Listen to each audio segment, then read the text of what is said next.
Bossing, di ba, ang dami yung empleyado. May mga ginagawa ba kayo para ma-upskill yung mga employees natin? Oo, yes.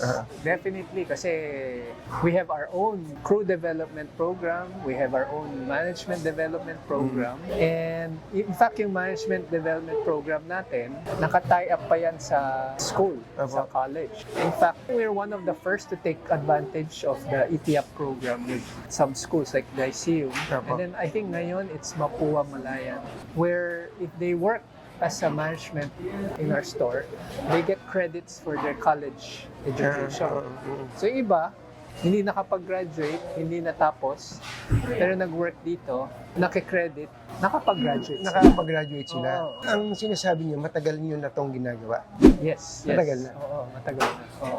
And then patuloy na lang. Sometimes the program ends with a particular school, then we have another school. Pero kaya medyo para kayo nag-champion ng isang advocacy kasi kapipirma lang ng presidente ng isang bagong batas tungkol sa ITIAP. Like a few weeks ago, pinirmahan niya.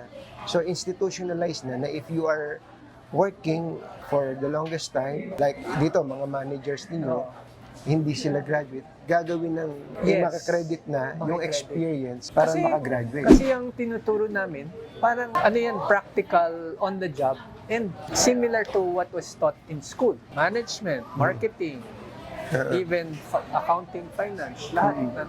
So meron.